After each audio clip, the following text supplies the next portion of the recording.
रविवार को बैसवार महासंघ का महासम्मेलन कार्यक्रम सिंगरौली जिले के बैढ़न स्थित गनियारी में आयोजित किया गया। इस दौरान महासंघ की राष्ट्रीय कार्यकारिणी की घोषणा की गई, जिसमें अनीता बैस को बैसवार महासंघ महिला मोर्चा की राष्ट्रीय अध्यक्ष नियुक्त किया गया।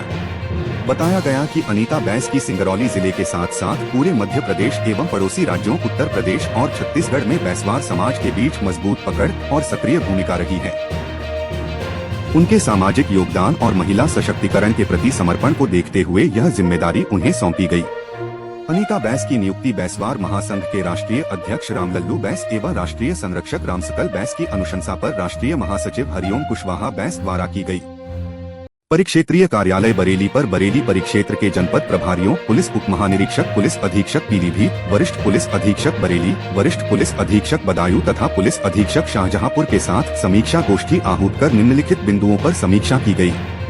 मुख्यमंत्री जी की समीक्षा बैठक के अनुसार निर्धारित अपराध की समीक्षा, आपराधिक प्रकरण, माफियाओं के विरुद्ध कार्यवाही, निरोधात्मक कार्यवाही, केस 0R0 केस व लंबित विवेचनाओं के शीघ्र निस्तारण, गिरफ्तारी हेतु शेष पुरस्कार घोषित व वांछित अपराधी के विरुद्ध कार्यवाही की समीक्षा, गुंडा अधिनियम, गौवध निवारण अधिनियम, सशस्त्र अधिनियम, गैंगस्टर अधिनियम की धारा 14(1) के अंतर्गत की गई कार्यवाही की समीक्षा, भारत सरकार की प्रधानमंत्री आदर्श ग्राम योजना के अंतर्गत जनपद के उन 144 अवशेष गांवों, जिनमें 40% से अधिक अनुसूचित जाति आबादी निवास करती है, में से 57 चयनित गांवों के विकास कार्यों को गति देने के उद्देश्य से जिलाधिकारी राजेश कुमार पांडेय की अध्यक्षता में कलेक्ट्रेट सभागार में जिला स्तरीय अभिसरण समिति की बैठक आयोजित की गयी।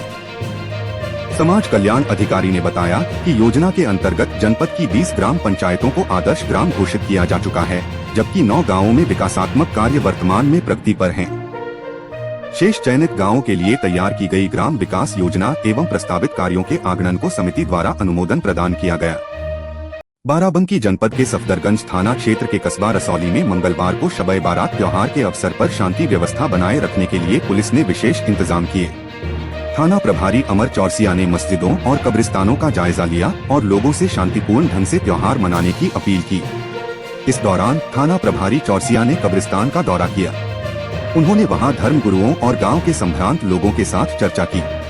उन्होंने मस्जिदों में इबादत और कब्रिस्तानों में सुरक्षा व्यवस्था पर विशेष रूप से बातचीत की।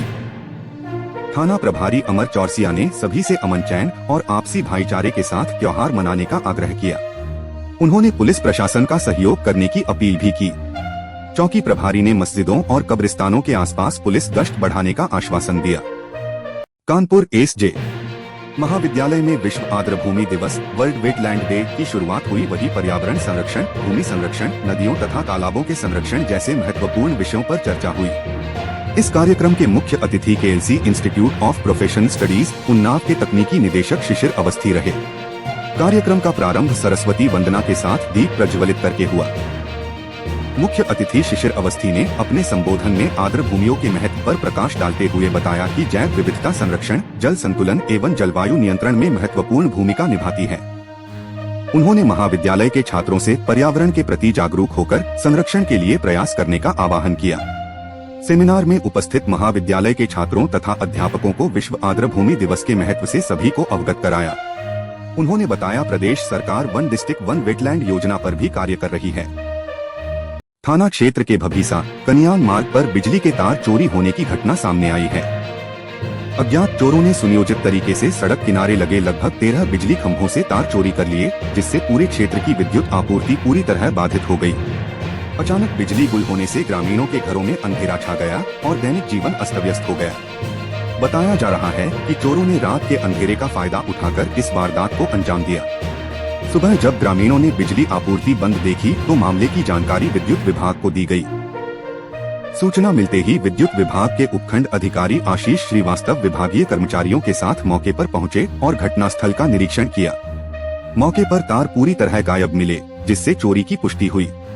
उपखंड अधिकारी आशीष श्रीवास्तव ने इस घटना के संबंध में थाने में अज्ञात चोरों के खिलाफ तहरीर दी है। मीरपुर हिंदू गांव की जमीन पर निर्माणाधीन डंपिंग ग्राउंड को लेकर ग्रामीणों और किसानों का विरोध लगातार तेज होता जा रहा है। भारतीय किसान यूनियन के नेतृत्व में सैकड़ों किसान नगर पालिका प्रांगण में एक किसान की अर्थी सजाकर धरने पर बैठे हैं। मंगलवार को भी आंदोलन जारी रहा। प्रशासन ने किसानों को नोटिस थमाकर धरना समाप्त करने का अल्टीमेटम दिया है, जबकि आंदोलनकारी किसानों ने चेतावनी दी है कि मांगे पूरी न होने पर वे आत्मदाह जैसे कठोर कदम उठाने को मजबूर होंगे। गौरतलब है कि डंपिंग ग्राउंड के विरोध के दौरान कुछ दिन पहले पुलिस ने लाठीचार्ज कर 4 किसानों को गिरफ्तार कर लिया था। इसकी सूचना मिलते ही सैकड़ों किसान थाना ट्रॉनिका सिटी पहुंच गए और धरने पर बैठ गए, जिसके बाद पुलिस को सभी किसानों को रिहा करना पड़ा। इसके बाद महापंचायत कर आंदोलन की अगली रणनीति तय की गई। जनपद जालौन के बुरई नगर क्षेत्र में पुलिस प्रशासन को नया नेतृत्व मिल गया है। क्षेत्राधिकारी नगर उरई के पद पर राजीव कुमार शर्मा ने विधिवत रूप से अपना पदभार संभाल लिया है। पूर्व क्षेत्राधिकारी अर्चना सिंह के सेवानिवृत्त होने के बाद यह पद रिक्त हो गया था, जिसे अब राजीव कुमार शर्मा ने संभालकर नगर की कानून व्यवस्था की जिम्मेदारी अपने कंधों पर ली है। उनके पदभार ग्रहण करते ही पुलिस विभाग और आमजन के बीच एक नई उम्मीद जगी है। राजीव कुमार शर्मा का पुलिस सेवा में लंबा और अनुभवी कार्यकाल रहा है। उन्होंने वर्ष 1997 से 98 में सब इंस्पेक्टर के रूप में पुलिस सेवा की शुरुआत की थी। कर्तव्यनिष्ठा, अनुशासन और ईमानदारी के बल पर उन्होंने लगातार अपनी पहचान बनाई। वर्ष 2014 में उन्हें इंस्पेक्टर पद पर पदोन्नति मिली। सर्दी के मौसम में स्मार्ट मीटर में आ रहा बिजली का बिल उपभोक्ताओं का पसीना निकाल रहा है। विद्युत चोरी रोकने के लिए विद्युत निगम उपभोक्ताओं के यहां स्मार्ट मीटर लगा रहा है, लेकिन ये उपभोक्ताओं के लिए सिरदर्द बन गए हैं। जिले में 5.25 लाख विद्युत उपभोक्ताओं में से 1.5 लाख के यहां निगम स्मार्ट मीटर लगा चुका है। अधिकारियों का तर्क है कि इससे बिजली चोरी रुकेगी, वहीं उपभोक्ता अपने विद्युत लोड को देख सकेंगे। वहीं बिल में अचानक बढ़ोतरी की शिकायत लेकर उपभोक्ता कैंट स्थित विद्युत निगम के कार्यालय पहुंच रहे हैं। यहां अधिकारी उनकी समस्या का निस्तारण करने के स्थान पर बिजली कम खर्च करने की सलाह दे रहे हैं।